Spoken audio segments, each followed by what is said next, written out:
नमस्कार, मैं जितेंद्र चतुर्वेदी। मानसून सत्र का अंतिम सप्ताह चल रहा है और इस दरमियान जो हुआ है उसने विपक्षी अलंबरदारों को फंसा दिया है, फिर चाहे वो राहुल गांधी हो या अरविंद केजरीवाल। तब यह प्रश्न उठता है कि आखिर में हुआ क्या है। इस पर बात करेंगे। यह भी समझेंगे कि अमित शाह ने ऐसा कौन सा दांव चल दिया कि राहुल गांधी की घिघी बंध गई है। क्योंकि एक तरह से कहा जाए कि उन्होंने वो तुरुप का इक्का चल दिया जिसके कारण पूरी कांग्रेस जो है वो बैकफुट पर आ गई है। तो वो क्या है? तीसरी चीज, प्रधानमंत्री नरेंद्र मोदी को लेकर जो साजिश रची जा रही है उस साजिश में अरविंद केजरीवाल की क्या भूमिका है, उनके तिलचट्टों की क्या भूमिका है। दरअसल इसका बड़ा रहस्य खुला है और यह भी निकल कर सामने आया है कि असल में पीछे कौन लोग खड़े हैं। तो ये 3-4 सवाल हैं जिस पर हम लोग एक एक करके बात करेंगे और शुरुआत प्रधानमंत्री नरेंद्र मोदी से ही करते हैं, क्योंकि इन्हीं को सत्ता से बेदखल करने के लिए एक लंबी कवायद चल रही है जिसमें नेता भी इन्वॉल्व हैं, राजनेता भी इन्वॉल्व हैं और औद्योगिक घराने भी। औद्योगिक घराने इसलिए कह रहा हूं चूंकि मेटा ने बड़े साफ शब्दों में अश्विनी वैष्णव के सामने कहा था कि हमें सर्टेन टाइप के कंटेंट को बूस्ट करने के लिए पैसा मिल दिया गया था। तो जाहिर सी बात है ये पैसा कौन दे रहा है? पैसा दो ही तरह के लोग दे रहे हैं। एक वो जो नरेंद्र मोदी को हटाना चाहते हैं और दूसरा वो जिनको नरेंद्र मोदी की वजह से नुकसान हो रहा है। आप ये भी कह सकते हैं कि दोनों बातें तो एक ही हुई। नहीं, दोनों बातें एक नहीं है। एक वो है जो विदेश में बैठे हुए हैं और एक वो है जो देश में बैठे हुए हैं। जो तो देश में बैठे हुए हैं वो सत्ता इसलिए बदल देना चाहते हैं क्योंकि उनको नुकसान हो रहा और नुकसान के कई कारण हैं। एक तो अपनी जो आप ये कहें कि प्रतिद्वंदिता है, प्रतिस्पर्धा है, उसके कारण कई लोगों को नुकसान हो रहा है। फिर कई लोग जो है वो एक तरह से कहा जाए कि अमित शाह को लेकर ही परेशान है तो उन्हीं को हटा देना चाहते हैं, उसके लिए वो अलग लामबंदी कर रहे हैं। लेकिन अभी हम लोग बात नरेंद्र मोदी की कर रहे हैं। तो देखिए, ये बात शायद सामने आती भी नहीं अगर मेटा और उसके बाद में अरविंद केजरीवाल ने कबूला ना होता। अब क्या अरविंद केजरीवाल को भी सम्मन किया गया था? नहीं नहीं नहीं नहीं, सम्मन तो मेटा को किया गया था। लेकिन जब मेटा ने जहर उगला, मतलब मेटा ने बताया कि साहब हमको पैसा पूसा दिया गया था एक सर्टेन टाइप के कंटेंट को बूस्ट करने के लिए। और बड़ी रोचक बात आप देखिए कि वो पैसा कैसे खर्चा किया गया है।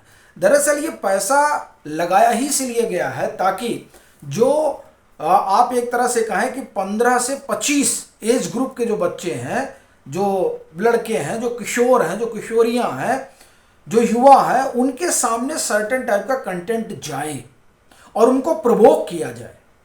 यानी जैसे अब जिसने जंतर मंतर में हिस्सा नहीं लिया तो उन लड़कियों को और उन लड़कों को बड़ी अजीब तरह की भाषा से संबोधित किया जा रहा है इस फेसबुक और इंस्टा पर। यह बड़ी बात है। उनको क्यों प्रवोक किया जा रहा है और क्यों प्रधानमंत्री उतरे? क्योंकि प्रधानमंत्री समझ गए कि साहब पीछे पड़ गए हैं सब और उनको प्रवोक किया जा रहा है कि तुम सड़क पर उतरो।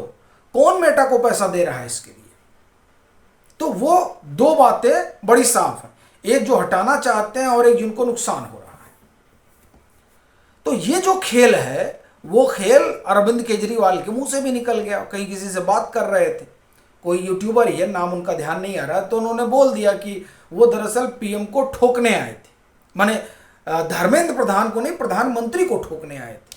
अब आप समझिए कि क्या साजिश चल रही है और किस तरीके का खेल चल रहा है। ये इरादा ही नरेंद्र मोदी को सत्ता से बेदखल करने का है। धर्मेंद्र प्रधान का इस्तीफा तो बहाना है। दरअसल उसके जरिए एक बड़ा विमर्श खड़ा करना है और अब उस विमर्श में अमित शाह आ गए हैं। यूं ही नहीं अमित शाह का इस्तीफा मांगा जा रहा है।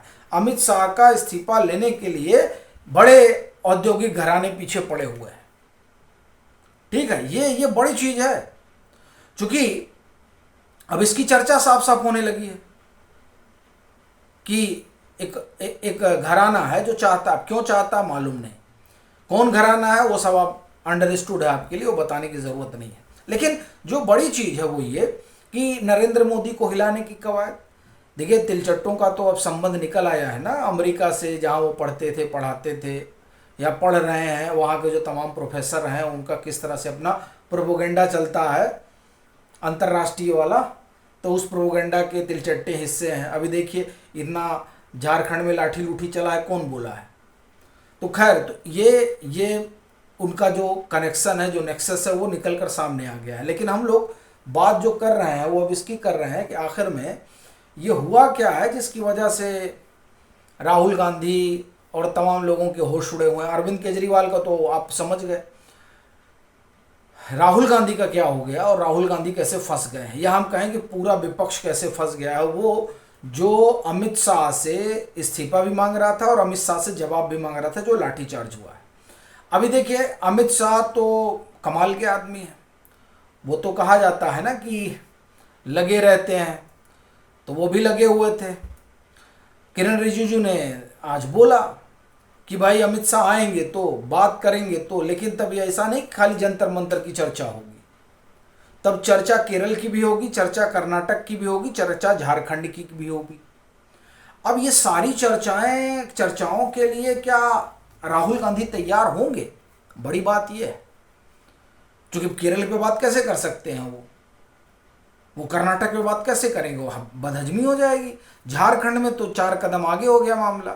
अभी तक अमित शाह से जवाब मांग रहे थे कि लाठी, बच्चों पर लाठी कैसे चली।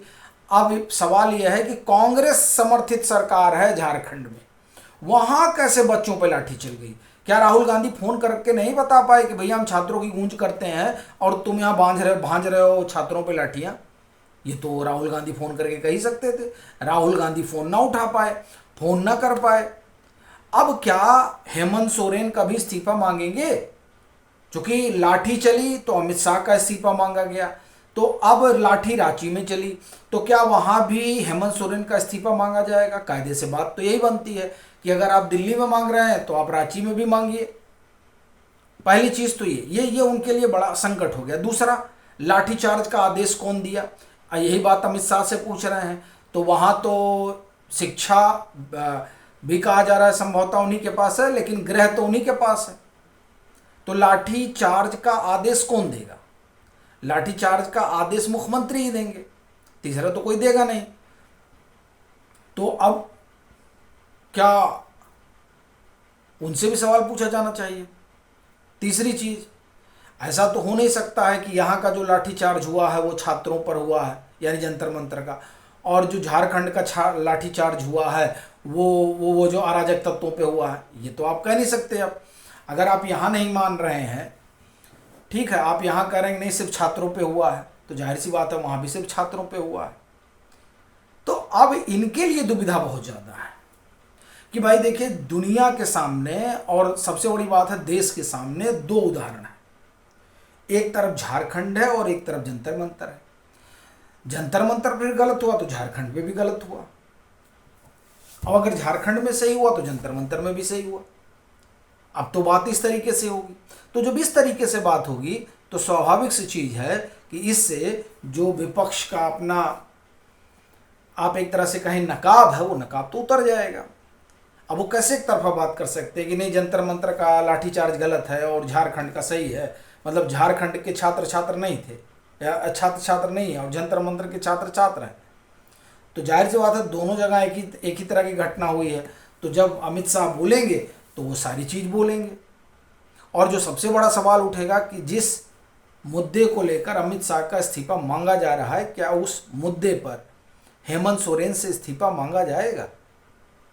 ये अब देखिए, ये तमाम सारे सवाल हैं जो उठने लगे हैं और जिसका जवाब देना और दे पाना इन लोगों के लिए बड़ा मुश्किल हो जाएगा। अब देखिए वहाँ छात्र क्या कर रहे थे। देखिए छात्र बड़ी सहजता से कह रहे थे कि हम जाएंगे विधानसभा बैठ जाएंगे, जाने देते विधानसभा बैठने देते। लेकिन आप देखिए कटीले तार लगा दिए गए थे। मतलब अरे आप ही के देश की जनता है ना भाई, आप ही के बच्चे हैं ना। तो अब जब ये सवाल उठ रहा है कि भाई वो बच्चे चाहे दिल्ली में आंदोलन कर रहे हों और चाहे रांची में, बच्चे तो सबके हैं, वो बच्चे ही हैं, तो फिर उनके ऊपर लाठियां क्यों गिरी? और अगर लाठियां गिरी हैं तो अगर वो जवाबदेही जंतर मंतर पर तय हो रही है तो वो जवाबदेही कर्नाटक में भी तय होनी चाहिए, वो जवाबदेही केरल में भी तय होनी चाहिए, और वो जवाबदेही झारखंड में भी तय होनी चाहिए। तो इस तरह से ये पूरा मामला जो है वो उलझ गया है। अब राहुल गांधी किस तरह से जवाब देंगे, क्या कहेंगे, ये देखने वाली बात रहेगी। बाकी आपकी अपनी क्या राय है ज़रूर साझा करिएगा। और यह भी बताइएगा कि कौन सा उद्योगपति है जो अमित शाह का इस्तीफा चाहता है। बाकी आपके पास अगर कोई सुझाव हो तो वो भी ज़रूर भेजिएगा, और अगर आप मतांतर के साथ जुड़कर कोई कंट्रीब्यूशन करना चाहते हैं तो वो भी ज़रूर करिए। आइए हम लोग बैठकर बात करते हैं। इसके लिए आपका स्वागत है।